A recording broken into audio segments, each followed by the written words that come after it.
વાર્તા ઇન્દ્રના મનમાં શરૂ થાય છે। ઇન્દ્ર સ્વર્ગમાં પોતાના સિંહાસન પર બેઠા હતા, પોતાની શક્તિનો વિચાર કરતા હતા। તેમણે અભિમાનથી વિચાર કર્યો, હું અજેય છું। એટલામાં જ ત્યાં મહર્ષિ દુર્વાસા પધાર્યા। દુર્વાસાના હાથમાં દેવી લક્ષ્મી દ્વારા આપવામાં આવેલી એક દિવ્ય અને તેજસ્વી માળા હતી। જ્યારે દુર્વાસા ઋષિએ ઇન્દ્રને એ માળા ભેટ આપી, ત્યારે ઇન્દ્રએ અહંકારમાં આવી તેને કોઈ તુચ્છ વસ્તુની જેમ પોતાના હાથી ઐરાવતના માથા પર ફેંકી દીધી। હાથી ઐરાવતે પોતાની સૂંઢથી એ દિવ્ય માળા કાઢી તેને ધૂળમાં ફેંકી દીધી અને તેને પગ તળે કચડી નાખી।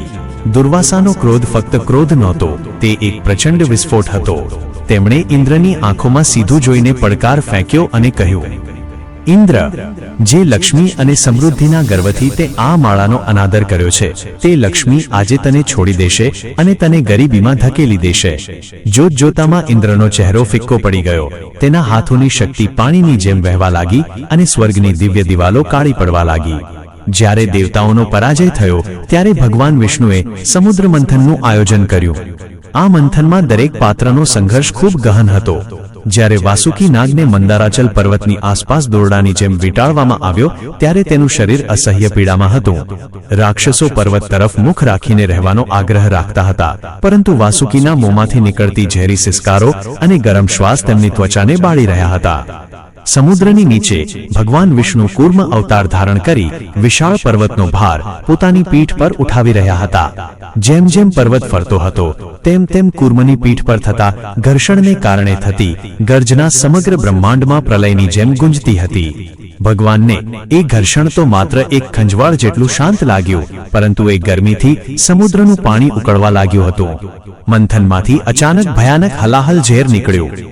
આ ઝેર બ્રહ્માંડમાં રહેલા બધા દ્વેષ અને પાપનો સાર હતો। દેવતાઓ અને દાનવો પોતાનો જીવ બચાવવા ભાગવા લાગ્યા। ત્યારે મહાદેવ પ્રગટ થયા। અત્યંત દયાળુ થઈને તેમણે એ ઉકળતું વાદળી ઝેર પોતાની હથેળીમાં લીધું। જ્યારે શિવે ઝેર પીવાનું શરૂ કર્યું, ત્યારે માતા પાર્વતીએ તેમનું ગળું પકડી લીધું। પાર્વતીએ વિચાર્યું, મારા પતિની અંદર આખું બ્રહ્માંડ સમાયેલું છે। જો આ ઝેર તેમના પેટમાં જશે તો સૃષ્ટિનો નાશ થશે। શિવનું ગળું વાદળી થઈ ગયું।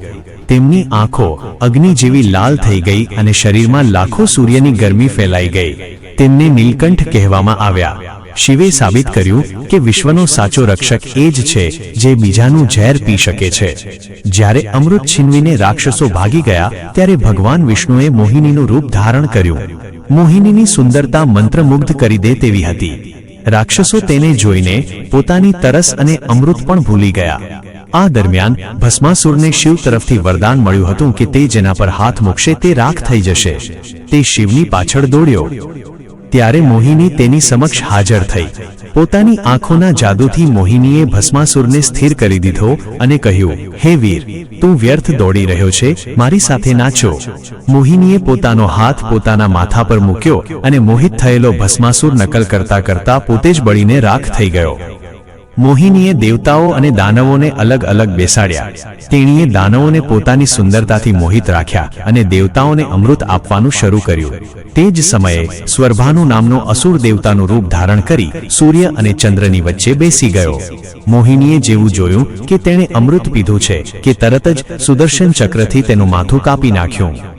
તેનું માથું રાહુ બન્યું અને ધડ કેતુ। જ્યારે મહાદેવે વિષ્ણુનું મોહિની રૂપ જોયું, ત્યારે એ દૈવી તેજથી ભગવાન અયપ્પાનો જન્મ થયો। આ ઘટના ત્યાગી શિવ અને ભ્રામક વિષ્ણુના મિલનનું અદ્ભુત ઉદાહરણ છે। યુદ્ધ પહેલા જ્યારે અરાવનનું બલિદાન આપવાનું હતું, ત્યારે તેની અંતિમ ઈચ્છા લગ્ન કરવાની હતી। ભગવાન કૃષ્ણએ ફરીથી મોહિનીનું રૂપ ધારણ કરી તેની સાથે લગ્ન કર્યા। તે રાત પ્રેમ અને કરુણાની પરાકાષ્ઠા હતી।